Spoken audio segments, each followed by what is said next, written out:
What is going on, everybody? We got my NFL mock draft 3.0 on tap today. Sorry it has been a few weeks since my last mock. I've just been busy, but now that the NFL draft is just in a little bit over 2 months, I will be ramping up the NFL draft content until the end of April. So for today's mock draft, again, it is predict the pick. I'm not saying that I would make these picks if I was the GMs and front offices of these teams. I'm predicting what I think they will do. This mock draft is 3 rounds. There are trades, and again, we got a little bit crazy with the trades. Kind of like last time. I know the last mock draft video didn't do all that well, partly because I had some big trades that people didn't really like, but it's mock draft season. You got to go bold. So we have some very bold moves today. Big trades you may expect and big trades you may not expect. So let's get right into it. All trades involving current NFL players I'm going to go over now, and all trade ups and trade downs I will go through as we go through all the picks. So the first one, it's a big one, Deshaun Watson. I don't think it's an 100% shot he does get traded. I know the Texans don't want to move him, but I think Deshaun Watson and his camp will figure out a way to force themselves out of Houston. And in today's mock draft, I have Watson being traded to the Denver Broncos. The Broncos really seem to always prefer having proven commodities at quarterback rather than young players. And I think Denver's roster is one of the better ones in the NFL. And I think they're a quarterback away from being a really good team. And they just don't have a good quarterback on their roster right now. So the Broncos will be receiving Deshaun Watson in exchange for their next 3 first-round picks. That includes pick 9 this year. The Texans will also be receiving Denver's second-rounder this year, pick 40. Quarterback Drew Lock. The Broncos don't really need Lock anymore. The Texans don't have a starter. So their new starting quarterback is Drew Lock. And tight end Albert Okwuegbunam. I think I said that name right. I just Googled the pronunciation 2 minutes ago. So he's an added little cherry on top for Houston. The Broncos do have Noah Fant, so it's not like giving up Albert O is the end of the world. And I think Houston is going to like a guy like Albert O, who has a really high ceiling. So good haul for Houston. Denver gets their guy, and I think this is fine for both sides. One of the trades I had in my last mock draft was the Falcons trading Julio Jones to the New York Jets for their second rounder, pick 34, and I'm going to stand by that. I'm going to do that same trade here. The Jets don't have a lot of talent at wide receiver, so now they're getting one of the best receivers in the NFL in Julio Jones, who is 32 years old, but he hasn't really shown a lot of signs of regression yet. So I think the Falcons will still get a pretty good haul for him, and I think you'll still be getting a really good Julio Jones for the next 3 or 4 years. So again, I think this is a fine deal for both sides. I already know Lions fans really are not going to like this trade, but hear me out. So Kenny Golladay is probably going to get franchise tagged, which I think is the right move for Detroit. You can't just let him walk in free agency, but at the same time, I don't know if you really want to give him $17, $18 million over the next 4 years. Golladay is already 27 years old. He's sneaky old, and he does have a minor history of injuries. So the Giants were linked to him at the trade deadline, and I think that they make a lot of sense. So the Giants will be receiving Kenny Golladay in a tag and trade. They will be giving the Lions their 3rd round pick, which is pick 76, and a 4th rounder next year. I know this isn't a huge haul for Detroit, but Golladay is on the franchise tag, and I think this is better than the compensatory pick next year you would get for just letting him walk. So this isn't the worst thing in the world for Detroit. The Panthers are getting busy at the quarterback position. As I will show you guys shortly, the Panthers were unable to land any of the top 4 quarterbacks in this year's draft. So they will be trading their 3rd and 5th round pick to the Raiders for Marcus Mariota. I know Mariota is a backup currently, but I think in the right situation, he can be really good. And I think this is a little bit of an upgrade to Teddy Bridgewater. At least I think the ceiling of Marcus Mariota is higher than Bridgewater's. Speaking of Teddy, I have him being traded to the Chicago Bears. The Bears were unable to land a quarterback today, again, as you will see shortly. So the Panthers will get a 3rd round pick in exchange for Teddy. So pretty much the Panthers will be trading Teddy Bridgewater in a 5th for Marcus Mariota, and they move down 10 spots in the 3rd round. I think this works out for all sides. The Raiders get a good haul for their backup, the Panthers get an upgraded quarterback, and the Bears get an actual quarterback who is starting caliber. Alrighty, now on to the mock draft itself, starting with the first pick. The Jacksonville Jaguars select Trevor Lawrence, quarterback, Clemson. This pick will not be changing until April. Not really going to talk about it a whole lot. Zach Wilson going number 2, quarterback out of BYU to the Jets. I think Zach Wilson has kind of cemented himself as QB2 in this draft. I do like Justin Fields a lot, but I think Zach Wilson is the better prospect, and I think NFL teams will believe that as well. Sam Darnold is still a capable starting quarterback, but if you can get a guy like Zach Wilson and really upgrade here, I think you got to do it. So the Jets get their new quarterback. I don't have a Sam Darnold trade here, but I would think Darnold would eventually be traded. I just don't have him being traded for any picks this year. I imagine some team desperate for a starting quarterback would maybe give up like a third-round pick next year. I kind of had a hard time figuring out which team that would be because I think for the most part, everybody is happy with their starters, or everybody will be happy with their starters as we go on later in the draft. Pick 3, Penei Sewell, offensive tackle out of Oregon to the Miami Dolphins. This is a trade down spot. I don't think the Dolphins are going to pick a quarterback. So unless they trade for Deshaun Watson, I think Tua Tagovailoa will be their guy next year. The Panthers could be a team who trades up here, but with them trading for Marcus Mariota, I think they'll like Mariota and they won't. I think this is too far for a team like Washington to move up. So if the Dolphins stay here, they pick the best player on the board who fits a need. They need to improve the offensive line. Penei Sewell is an incredible offensive line prospect. Pretty easy selection. Pick 4, the Falcons get Justin Fields, quarterback out of Ohio State. The Falcons have more immediate holes on defense, but I think this is a no-brainer pick for Atlanta. I don't think the Falcons are really going to be picking this high again anytime soon, and you're not going to have a quarterback prospect as good as Justin Fields fall into your lap. So yeah, maybe they could pick a guy here like Patrick Surtain who could help them be better next year, but you also have to think about the long term. I think Justin Fields is the easy selection here, and if they don't pick Fields in this spot, they're making a mistake. Bengals at 5, they have a couple routes they could go. They could look at offensive line. Rashawn Slater out of Northwestern's an option, but I have them selecting Jamar Chase, wide receiver out of LSU. I think most teams, myself included, have Jamar Chase as the number 1 receiver in this draft class, although the top 3 guys, Chase, Devontae Smith, and Jalen Waddle, you can pretty much put in any order for the most part, but Jamar Chase, very good player. The Bengals need another wide receiver now that A.J. Green is kind of no longer the same player. So T. Higgins and Jamar Chase on the outside, Tyler Boyd on the inside. That's pretty fun. Pick 6, I have the Eagles selecting Devontae Smith, wide receiver out of Alabama. I don't think the Eagles are going to go with a quarterback this year. I do think they like Jalen Hurts. So I think they're going to try to help Hurts. I think Kyle Pitts is an option here with Zach Ertz probably out the door. But I had the Eagles going with Devontae Smith. Instead, Jalen Waddle on option 2. They could look at corner. They could even look down the board at linebacker possibly. But Devontae Smith, probably the safe pick here. He won the Heisman Trophy. And he will probably be the best receiver on the Eagles roster next year, which more so shows how bad the Eagles are at receiver. Pick 7, we've got our first actual draft day trade. I had the Washington football team moving up 12 spots with the Detroit Lions. The Lions will be receiving the Washington football team's 3rd round pick. Washington has 2 3rd-round picks. I believe they have San Francisco's 3rd rounder and their own 3rd rounder.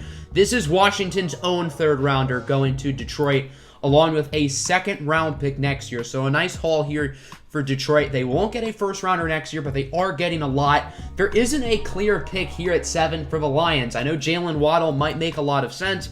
As a Lions fan, I'd be pretty happy with Jalen Waddle at this pick, but I don't think the Lions really want to worry about receiver right now, considering all the other holes they have. So I think this is a good haul for Detroit, and Washington needs a franchise quarterback. Trey Lance sitting on the board, and I think it makes sense here. Trey Lance won't start right away. Washington will need a starting quarterback next year, maybe a guy like Cam Newton or Ryan Fitzpatrick. I don't think Taylor Heineke will be the starter. I'm sorry, Washington fans. But Trey Lance has extreme athleticism, extremely good upside, and I think he has the chance to be really good as long as you start him, or as long as you sit him for a year or two. Don't let him touch the field in the near future because he's just too raw right now. Pick 8, Carolina, going to get themselves some help for their new quarterback, Kyle Pitts, the tight end out of Florida. Pitts is a matchup nightmare. He can play tight end. He can also play out wide. He's an all-right blocker, but, I mean, the Panthers are picking him here as a receiver. So they don't really need an outside receiver, but that's fine because you can have him at tight end. The Panthers have a lot of talent on the offensive skill position players here for Marcus Mariota to work with. Christian McCaffrey, DJ Moore, Robbie Anderson, Curtis Samuel if he's brought back, which I don't think is super likely, and now Kyle Pitts. So Carolina's offense is going to be very scary next year. Obviously, Houston just acquired the 9th overall pick in the Deshaun Watson trade, and the Texans need to build a new identity of their football team. And how do you do that? You build along the trenches. Look at offense or defensive line here. I think the value is better for offensive line. You could look at Rashawn Slater or Christian Darrisaw here, in my opinion. But I had to pick Bean Slater, a very versatile offensive lineman. He can play tackle, he can play guard, he could probably even play a little bit of center if he wanted to. The Texans do have some holes, specifically on the interior of that offensive line. At the tackle spots, they're pretty good for the most part. Laramie Tunsil on the left side, Titus Howard on the right side. You did invest a first-round pick into him, so I think they'd like to keep building around him. So Slater would probably start at guard early on, and I think he could be a very good guard early on in his career. Cowboys at 10. Cowboys fans have been wanting for them to get a corner here, and you finally get your wish. I think offensive line works. I think Christian Darrisaw would be a great pick here, but they do need corner really bad, and I think this is the first time I don't have the Broncos taking Patrick Surtain since Denver isn't picking anymore. If Denver was still at 9, they probably would have picked Patrick Surtain there. But since he's on the board, I think this is an easy choice for Dallas. I think he's going to be a little bit better early on than Caleb Farley. And I think Dallas needs someone who's going to be good right away because their cornerback room next year might be kind of ugly. Giants at 11. Select Jalen Waddle, wide receiver out of Alabama. I know Darius Slayton and Sterling Shepard are solid players, but Kenny Golladay and Jalen Waddle can really make this offense dynamic, along with having Shepard in the slot and Slayton playing time as well. Those are 4 really good receivers, along with Evan Engram at tight end and Saquon Barkley at running back. So the Giants are really just going on full ahead. Let's assemble this army for Daniel Jones, and Jones has to be able to improve with a loaded cast of skill position players on the offensive side of the ball. I know there are bigger positions of need, but Jalen Waddle is really good value here, and I think this would be a very fun Giants offense next year. Niners at 12. They're going to have holes at offensive tackle or corner with Trent Williams and Richard Sherman both likely out the door, but I have them selecting Caleb Farley out of Virginia Tech. He has more potential, in my opinion, than Patrick Surtain, and I think he could be a really, really good player for this Niners team. So we have a trade here. I don't think Chargers fans are really going to like this sequence of events, but the New England Patriots need a quarterback, and I think they're going to get a little bit desperate. So in order to move up 2 spots, the Patriots will be giving up 2 fourth-round picks. One this year, which is pick 120, and one next year. This is a lot that the Chargers are getting just to move down 2 spots. I imagine the Chargers are eyeing up Christian Darrisaw here, so I think their assumption is as long as Darrisaw is still on the board after pick 14, he will be the pick. Unfortunately, as you'll see, the Chargers kind of got unlucky there. But New England needs a starting caliber quarterback, and Mac Jones has the ability to start week 1. I think NFL teams are higher than the media on Mac Jones, and I think Mac is going to go higher than we predict. And I think the New England Patriots are a match made in heaven for both teams. I think Mac Jones can really fit this system well, and New England needs a starting quarterback next year, and that's what they're getting in Mac Jones. Vikings at 14. Riley Reiff is probably out the door. Brian O'Neill has developed into a very nice tackle, but you need a legitimate left tackle. So they're going to totally piss off the Chargers by selecting Christian Darrisaw out of Virginia Tech. Darrisaw had an outstanding season this year. I think he's a great, great prospect. Plug and play at left tackle, assuming Riley Reiff is gone, and that would be a home run pick for the Vikings. Chargers at 15. Darrisaw would have been the pick. They know they have to focus on protecting Justin Herbert in the offseason, but there aren't really any offensive linemen worthy of going in this range now that Christian Darrisaw is on the board. So you can't totally disregard value here, and I mean, the Chargers could always sign one of the better tackles in free agency if they wanted to, So for hypothetical purposes, we'll say they did that, and I had them selecting Jalen Phillips, edge rusher out of Miami. I have Phillips being the first edge rusher off the board today, and again, I don't think Chargers are going to like that, A, they're not picking an offensive lineman here, and B, that on paper they're reaching down the board, but I don't think this is a reach. I think Jalen Phillips has all the physical tools to be an elite pass rusher. Melvin Ingram is not under contract next year, so you kind of have to replace him, assuming he is going to be out the door. Jalen Phillips on one side, Joey Bosa on the other side. That's nasty. Cardinals at 16. They need help at the cornerback position. Byron Murphy's good, but Byron Murphy is not enough. Patrick Peterson's not the same player he once was, so I'm going to have them selecting J.C. Horn, who will be a new starting outside corner for them. He'll be a day one plug-and-play starter, and I think this is a pretty logical selection for the Cardinals. The Las Vegas Raiders are in a very interesting position here in this draft, and we know the Raiders like to take super athletic players out of big-name schools, and sometimes the Raiders aren't necessarily careful with the character check, and I think all three of those check the box of Micah Parsons, but that's not the only reason why I have Micah Parsons going here. The Raiders need help at linebacker pretty bad. Micah Parsons is super athletic. He's super good at everything. There are potentially some character concerns with him, which are still pretty unclear.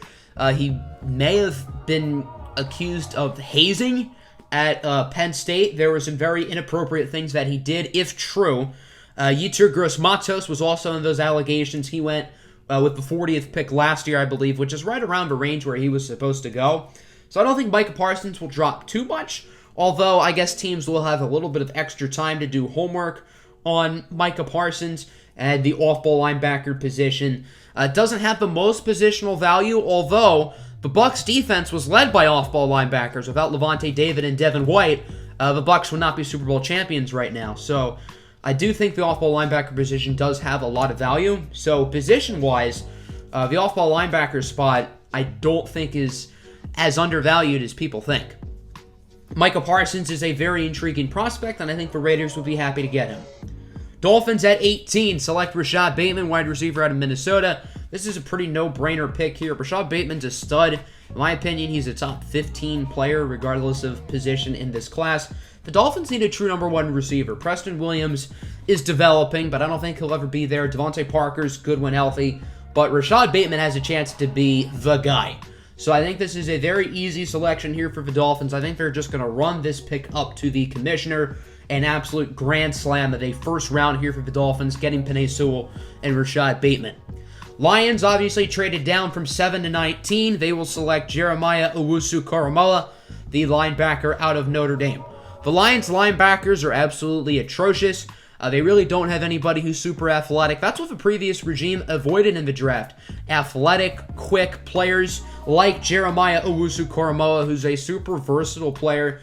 Kind of has shades of Isaiah Simmons from last year. Simmons didn't quite live up to expectations as a rookie, but I'm not necessarily comparing Simmons and Owusu-Koramoah. I'm just saying there are a few similarities between them. And I think the Lions can really use Owusu-Koramoah in a number of ways, so I think this will be a nice pick for them. Pick 20, the Bears need offensive line to protect their new quarterback, Teddy Bridgewater, as I mentioned earlier in the video. So they will be selecting Jalen Mayfield out of Michigan. I think NFL teams are higher on Mayfield than the media, and I think Jalen Mayfield will go round one. I think he has the potential to be a very good right tackle, but I think he can be a plug-and-play guard. The Bears need tackle more than guard at the moment, so maybe you just try to develop him early on, make him your long-term right tackle, or you could try to swing one of the guards inside to center. Cody Whitehair and James Daniels both do have experience at center. Pick 21, the Colts obviously just traded for Carson Wentz. Anthony Costanzo is retired, so they need a new plug-and-play left tackle, and that is Liam Eichenberg out of Notre Dame, a highly productive player for the Fighting Irish. He'll plug right in and be their starting left tackle. I think this is a pretty easy pick. Makes a lot of sense. 22, the Titans need to improve their defense. The offense was great last year. The defense was not. Specifically, the front seven. They're going to add another talented pass rusher in Joseph Osai out of Texas. I think this is really where we're going to see a string of edge rushers off the board. Obviously, I had Jalen Phillips already picked, but we're going to see a lot of edge rushers being picked very shortly. I think Osai fits the scheme fairly well. I think this will be a good pick, having him alongside Harold Landry on the edge, with Jeffrey Simmons and company anchoring the interior. Jets at 23 select Gregory Rousseau out of Miami. Rousseau has elite physical skills, elite potential. As a redshirt freshman in 2019, he was incredible. Didn't play last year. There are some questions with Rousseau, specifically as a run defender. His technique also a little bit questionable, but if you can develop him, then I think he could be really good. The Jets need pass rushers. They haven't had a big-time pass rusher in a long time. I think this would be a nice pick for them. At 24, we've got a trade. The Kansas City Chiefs are being a little bit bold. They will move up with the Pittsburgh Steelers. The Steelers have a number of holes, specifically on offense, so they will move down 7 spots and add the Chiefs' third-round selection. Who will the Chiefs be moving up for? It's going to be Zaven Collins, the linebacker out of Tulsa.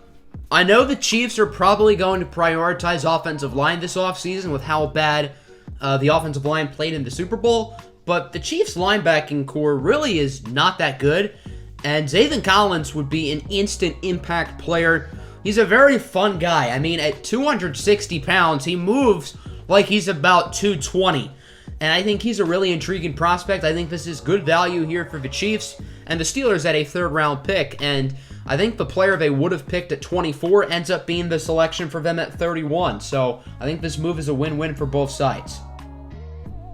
With their second first-round selection, I had the Jaguars picking Pat Freiermuth, tight end out of Penn State. In my recent mock drafts, I've had the Jaguars getting Freiermuth in the second round, but to be honest, I'm not convinced he'll be there. I mean, at the tight end position, all the attention right now is on Kyle Pitts, and deservedly so. He's a stud. But Pat Freiermuth is a really good prospect, and not a lot of people are talking about him, but I think he's a legit first-round pick, and if the Jaguars want him, I think they're going to have to pick him now. Browns at 26. I imagine Zaven Collins was their guy. He's off the board, but they do get a good consolation prize in Christian Barmore, the interior defensive lineman out of Alabama. I think linebackers a bigger need right now, but they could use some guys in the middle of that D-line, and Christian Barmore is a really, really good player. He was very good down the stretch this season for the Crimson Tide, and I think this would be a good pick. Ravens at 27 select Azeez Ojulari, edge rusher out of Georgia. Matthew Judon and Yannick Ngakoue are both free agents. I imagine they will want to bring Yannick Ngakoue back. They just got him at the trade deadline, and I think he's a little bit better of a player than Judon, so I think they'll be letting Judon walk. And I think Ojulari can be developed to be the replacement for Matthew Judon. There aren't many teams in the NFL who do as good of a job as the Ravens with developing athletic pass rushers, and I think this would be a perfect landing spot for a guy like Azeez Ojulari. Saints at 28 select Kwity Paye, edge rusher out of Michigan. I know Paye is projected to go a lot earlier in mock drafts, but I think certain edge rushers are better fits in different places, and because of that, Kwity Paye just happens to fall a little bit. And the New Orleans Saints are not going to complain, though, because this is very good value. Trey Hendrickson is going to be gone in the offseason. He had an outstanding year, but the Saints just don't have the money to pay him. So Kwity Paye, no pun intended, will be the new starting, or one of the new starting edge rushers in the Big Easy. Packers at 29. They could look at receiver. They could look at corner, but Samuel Cosmi has fallen down the board quite a bit. So the Packers do need some help on the offensive line. Rick Wagner is apparently getting cut. That was announced today.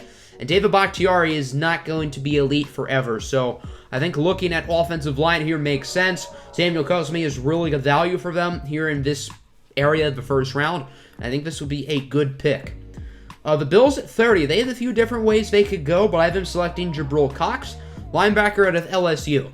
Not a guy who's gotten a ton of first-round buzz, but I think you're going to hear Jabril Cox's name high in mock drafts a lot more these next few months. He's a really, really good player. He was very impressive during the Senior Bowl, and that's really where people started to get exposed with him. But, I mean, even now, not a lot of people are talking about him for the most part, so Matt Milano is probably gone. Get a guy alongside Tremaine Edmonds. I think this will be a very good pick for them. Rounding up the first round with a pair of running backs. Najee Harris going to the Steelers here at 31. Obviously, they traded down with Kansas City. I think Najee Harris would have been the pick at 24. So now you get him at 31. Your instant new starting running back. Najee Harris is going to be a beast very early on in his NFL career.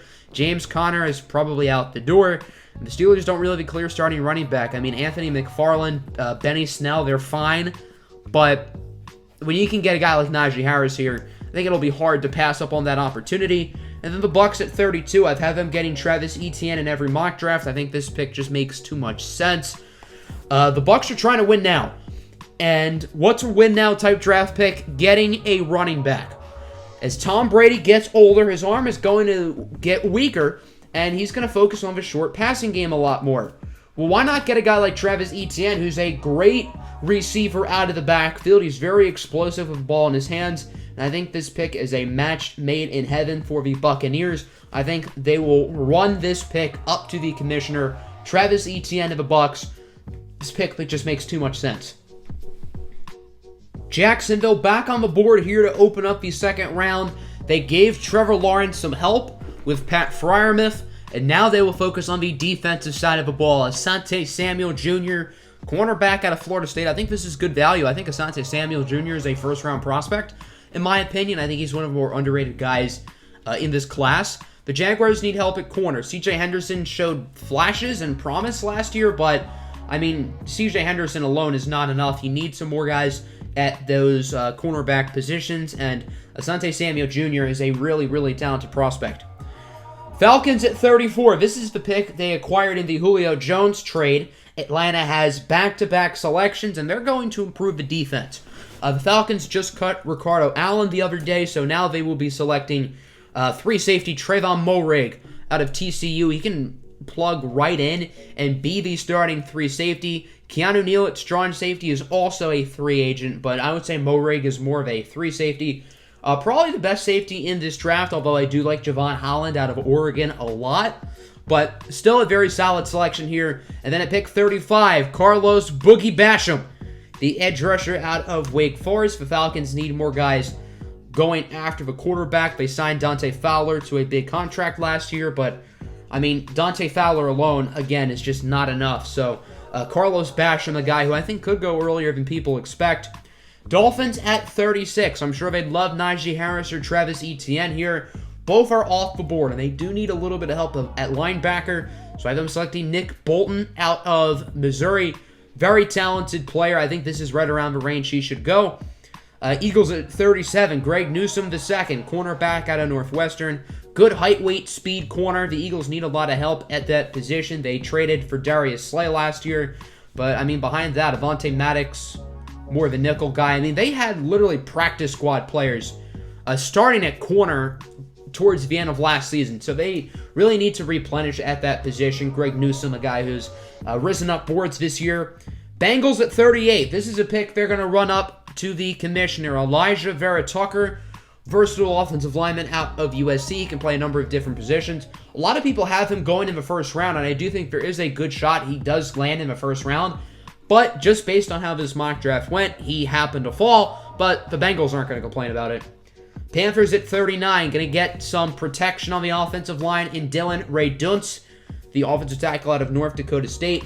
Taylor Moton's a free agent. Now, I'm not sure if they will bring him back. He is a franchise tag candidate, but regardless, I think they could use some more help at the offensive tackle position, whether he's on the roster or not. Dylan Ray-Duntz, really good player, very solid value. Texans at 40. This pick was part of the Deshaun Watson trade with the Broncos. I have Houston selecting Joe Tryon, the edge rusher out of Washington. As I said, the Texans, if they want to start really building a new identity, they have to focus on the trenches, the offensive line and the defensive line. They got Rashawn Slater in the first round, so now how about a pass rusher in Joe Tryon, who I think fits the scheme fairly well and would be a good selection. Lions at 41 select Terrace Marshall Jr., wide receiver out of LSU. I mentioned in the first round that the Lions might not prioritize getting receiver super early on, but receiver is a big hole, and the value here is too good to pass up. Terrace Marshall is an absolute stud. He should not be on the board at 41 if we're being honest, but again, the Lions are gladly going to select him here, and as a Lions fan, I absolutely love this pick. Terrace Marshall, one of my favorite players in this year's class. Giants at 42 select Jason Owe, edge rusher out of Penn State. He's a super raw player who needs a lot of developing, but if you can develop him, I think he could be really good. He has all the physical tools to be great. Niners at 43 select Landon Dickerson, center out of Alabama. Plug him in at center. Starts week 1. Boom. Simple as that. Dickerson did tear his ACL in the SEC championship game, but he should be good to return by the start of a regular season. Cowboys at 44 select Tevin Jenkins, offensive tackle out of Oklahoma State. Tevin Jenkins has received some first-round buzz. I do think he could go in the first round, but I have him falling here. I think this pick to the Cowboys is really a perfect fit, and I think this makes a ton of sense for both sides. As I've preached in pretty much every mock draft video, the Cowboys have to focus on improving the offensive line, but they have 2 good starting tackles right now in Tyron Smith and Lyle Collins. Tevin Jenkins is developmental. He needs work, and in Dallas, he won't have to start right away. So I think this makes a ton of sense for both sides. This is a home run selection for the Cowboys. Jacksonville at 45 selects the versatile defensive back Javon Holland out of Oregon, really improving the secondary here in this second round. He can play the nickel. He can play both safety positions, in my opinion, which are all things Jacksonville needs at the moment. So I really like this pick for the Jaguars. I think they're having a great draft with not just Trevor Lawrence. 46, the Patriots select Brevin Jordan, tight end out of Miami. They need tight end pretty badly. They picked 2 in the 3rd round last year, Dalton Keene and Devin Asiasi. Never really worked out, and I think Brevin Jordan is a very good prospect, so get some weapons for Mac Jones to throw to. Kadarius Toney falls all the way to 47, where the Chargers will pick him up. So again, the Chargers don't pick an offensive lineman here. I think the value of Toney is going to be too hard to pass up. I don't think Kadarius Toney is a slam dunk to go in the first round. I think he's a very fun prospect, but I'm not convinced he'll be a first-round pick. I mean, for all we know, he might not be anything more than a gadget player. I think he could be a good slot receiver / gadget guy, but I just don't think he'll go in the first round, to be honest. And if he had like freakish athleticism, he had freakish speed, then maybe, but he doesn't. He does have very good agility and change of direction. He does have great lateral quickness, but he doesn't have that necessarily speed aspect that a guy like Tyreek Hill has. Raiders at 48 select Dayo Odenigbo, the edge rusher out of Vanderbilt. The Raiders need more pass rushers. Cleveland Ferrell and Max Crosby are fine, but they're not enough. You need some more pass rushers, and Odenigbo is a very solid prospect. At 49, the Arizona Cardinals select Javonte Williams, running back out of North Carolina. I think Javonte Williams can be a lead back in an NFL offense day one. Kenyon Drake is a free agent. Chase Edmonds is just a good change of pace back. So I think he can plug Javonte Williams right in, and he could be a very good running back early on in his NFL career. Dolphins at 50, they need help at center. Creed Humphrey here is an absolute steal, so they'll gladly pick him. Washington at 51 selects Alex Leatherwood, offensive tackle out of Alabama. I think the opinion on Leatherwood is probably very mixed around the NFL. I think some teams are going to like him a lot, and some teams won't like him. I think he's versatile. He can play him at guard. You can play him at tackle. Washington's offensive line was not terrible for the most part last year, but it really never hurts to improve the offensive line. I think this would be solid value. Bears at 52. They need help at receiver. Allen Robinson is as good as gone. So they select Tutu Atwell, who I really like. I think this is a very solid selection for them. Very well-rounded receiver, and I think he can make an early impact along with Darnell Mooney. Titans at 53. Good value here, getting Davion Nixon, interior defensive lineman out of Iowa, continuing to bolster the front seven. I think there's a good shot Nixon goes a lot earlier than this, but the interior defensive linemen really haven't been falling off the board yet, and I think we could see a run on interior defensive linemen starting shortly. Colts at 54 select Eric Stokes, cornerback out of Georgia. I've had Stokes going to the Colts in the first round a lot. Now they get into the second round. This is great value. He's a phenomenal pick here for the Colts. 55, the Steelers, they need some help on the offensive line.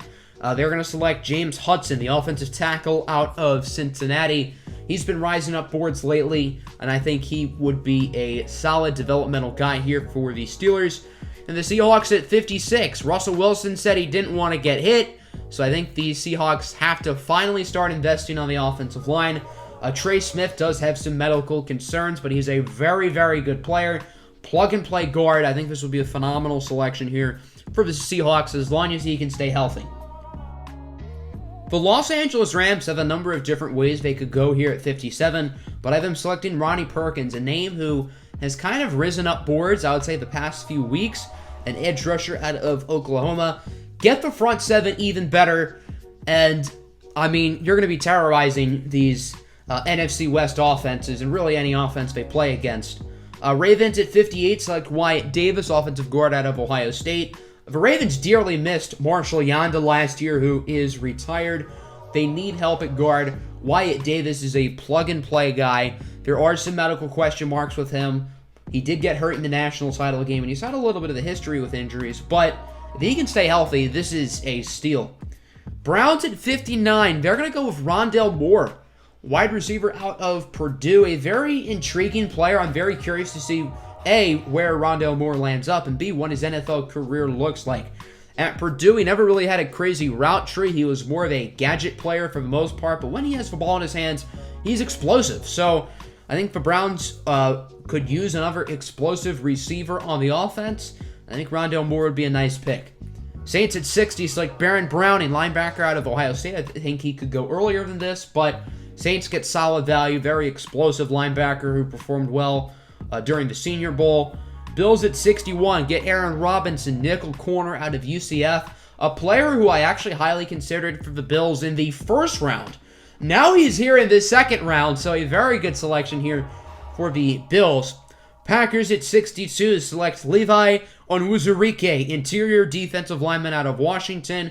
Again, I know they have bigger needs at receiver and corner, but this is really, really good value. And sometimes you have to go with value over need. They could use some more help on the interior of their defensive line. Rashawn Gary has proven that he's a good edge rusher. I know a lot of people didn't know if he was going to be an interior defensive lineman or an edge rusher at the next level, and I think last year showed he'll be a good edge rusher. Kenny Clark is very good, but you need some help with him, and I think Onwuzurike can be just that. Chiefs at 63. As alluded to earlier in the video, they need offensive line. Deontay Brown, guard out of Alabama, an absolute mauler. This is a good pick. And then Bucks at 64, a player I really like a lot, Osa Odigizua, the interior defensive lineman out of UCLA. I almost said USC for some reason. Out of UCLA. He's a very raw player, but he's super athletically gifted. Showed a lot of strides this year at UCLA, and I think Odigizua could be a very, very solid player at the next level.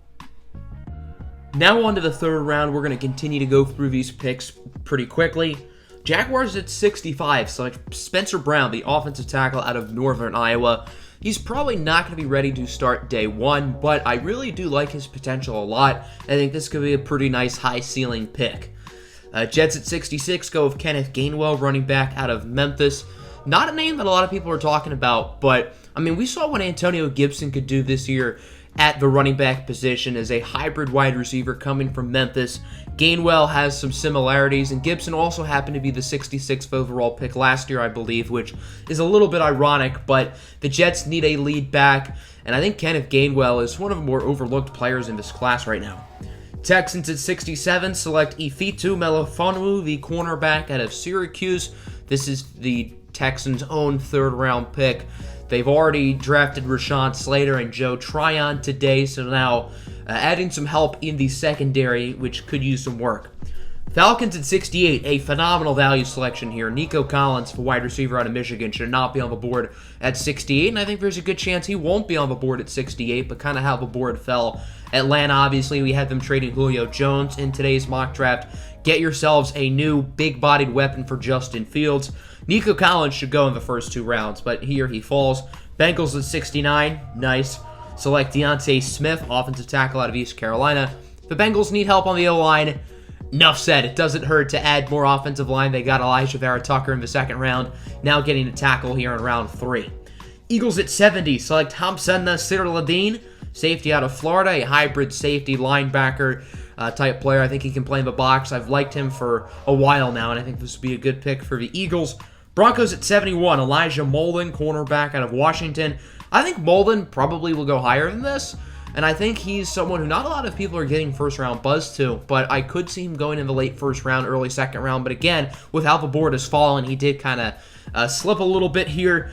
Denver needs some help at the cornerback position, and I think this is fair value. The Lions at 72 select Marlon Tuipilotu, interior defensive lineman at USC. The Lions have to improve the interior of the defensive line because it is an absolute mess right now. The run defense was awful last year, and although the linebackers deserve some blame, the interior defensive linemen do as well. As we talked about at the beginning of the video, obviously guys like Marcus Mariota, Kenny Golladay, and Teddy Bridgewater were all traded, and the picks that those guys were traded for are all coming up. This is the original Panthers third rounder, but now belongs to the Las Vegas Raiders. They're selecting Richie Grant, safety out of UCF.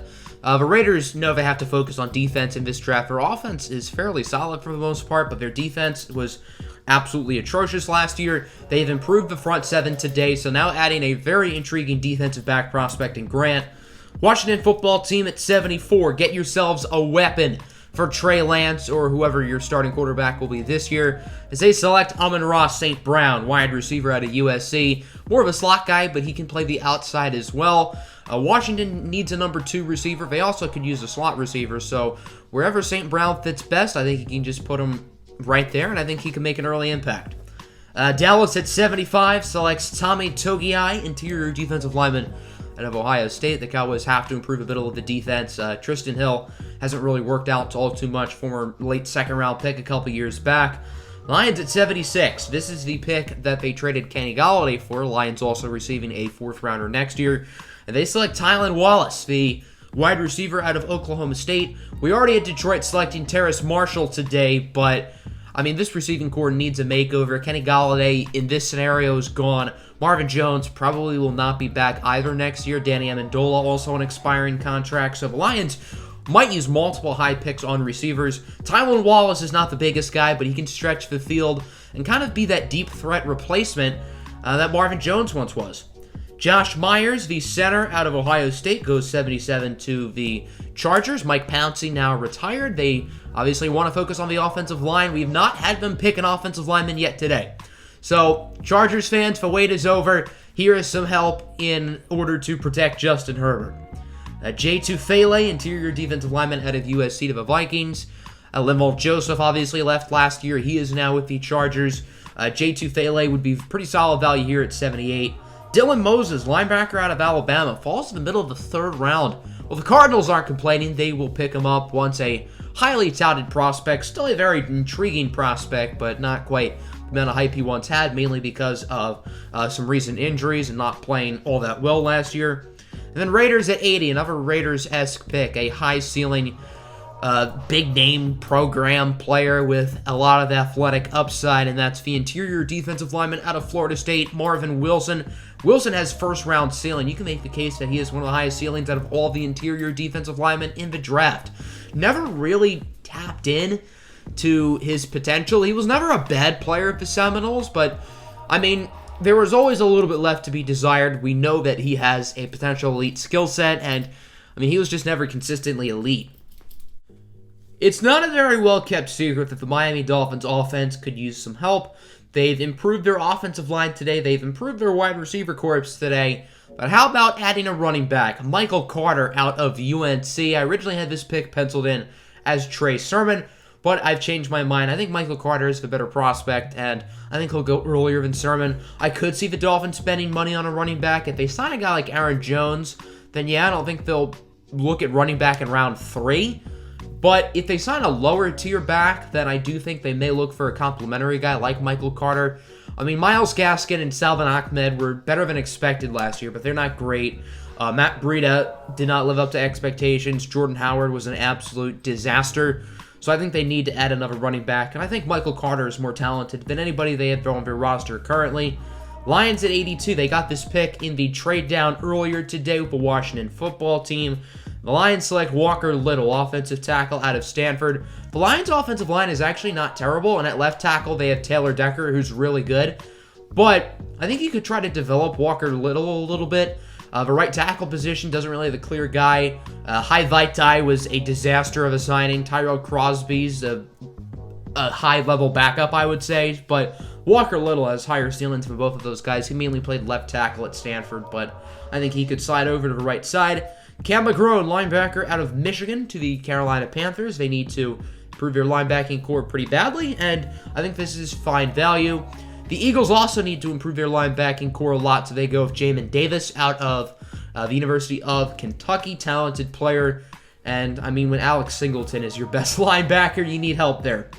De'Ami Brown, wide receiver out of North Carolina, a guy who I like a lot, can play on the inside and the outside, and one of the more underrated players in this draft, in my opinion. I think De'Ami Brown is really good.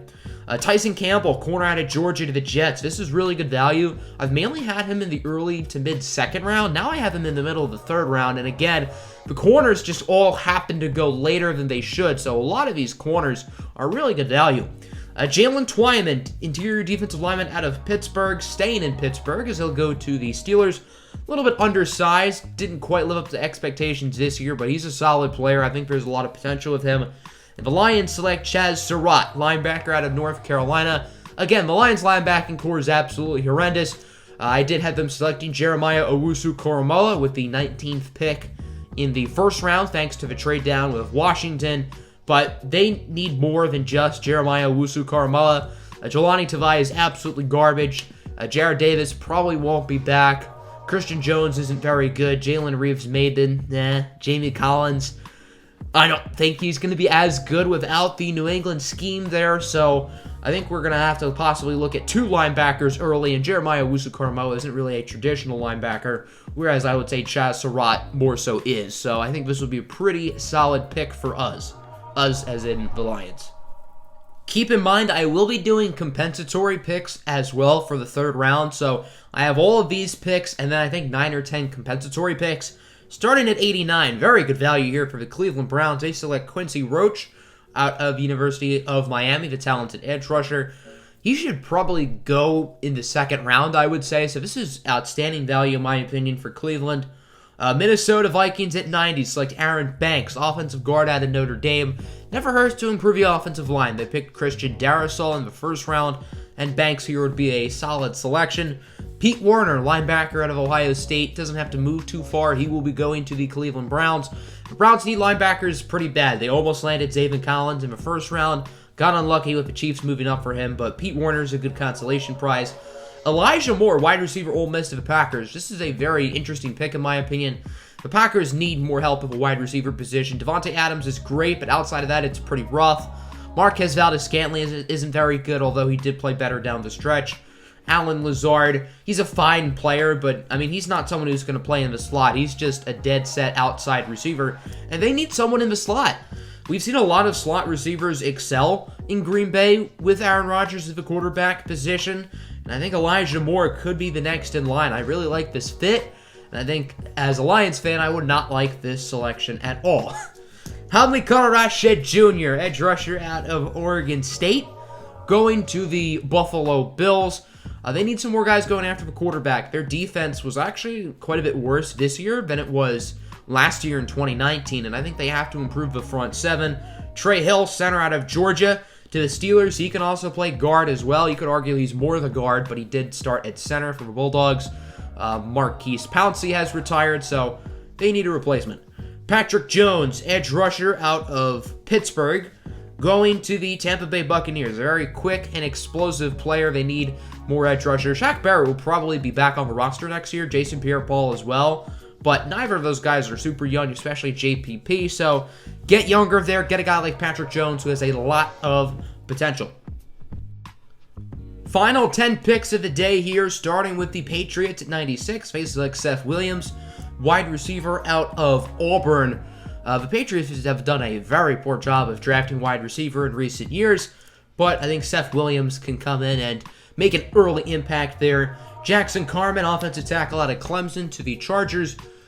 They are really focusing on the offensive line here in round 3 after not going offensive line in the first 2 rounds. They got center Josh Myers earlier, and now they're getting Jackson Carman, the offensive tackle. Shaun Wade, cornerback out of Ohio State. His fall comes to a close. He will be starting his career with the New Orleans Saints. The Saints secondary is talented, but they're going to lose a lot of guys. Marcus Williams is probably gone. Malcolm Jenkins isn't getting any younger.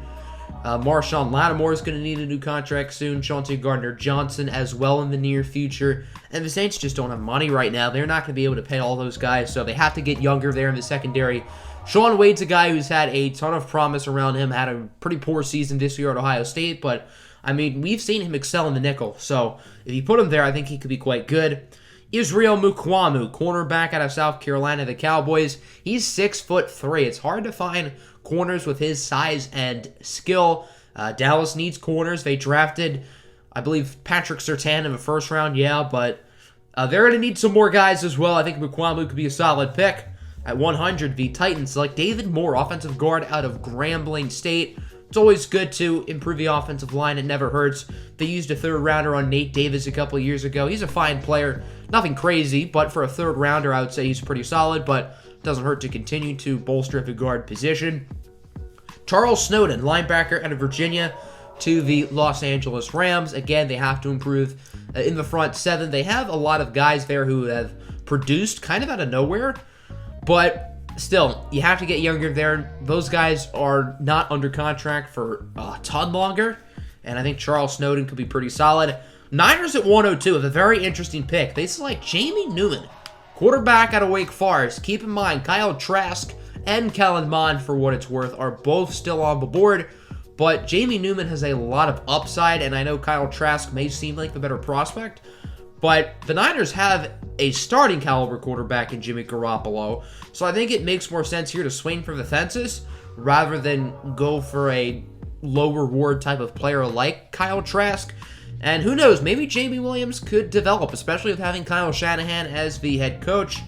Paulson Adebo at 103 to the LA Rams. They've had a lot of good young corners produce in recent years. Look at a guy like Troy Hill, who's coming out of nowhere. He's been very solid. Darius Williams as well, but those guys aren't going to be under contract for a whole lot longer. Get younger at the cornerback position. Paulson Adebo would be a solid pick. Dwayne Eskridge, wide receiver out of Western Michigan to the Ravens. He's not the biggest guy at all. He stands at around 5'9", but Baltimore needs some help at the receiver position. They may be aggressive in signing a guy like an Allen Robinson in the offseason, but even so, I mean, their receiving core is just not very good at the moment. There are a few solid young players, but I think they could use more. And then the final pick of the day, Amari Rodgers, a very solid value selection at 105. Going to the New Orleans Saints. They can use a few more playmakers on the offense. Emmanuel Sanders not getting any younger. And Rodgers is a very solid player. He's been Trevor Lawrence's go-to guy this past season. I think that'd be a good pick. Hope you guys enjoyed the mock draft. Let me know what you think in the comments below. I know there's going to be a lot of people who don't like a lot of these moves, specifically with the trades. I know we went bold, but I wanted to have some fun here. So let me know what you think in the comments. Have a good one. Peace out.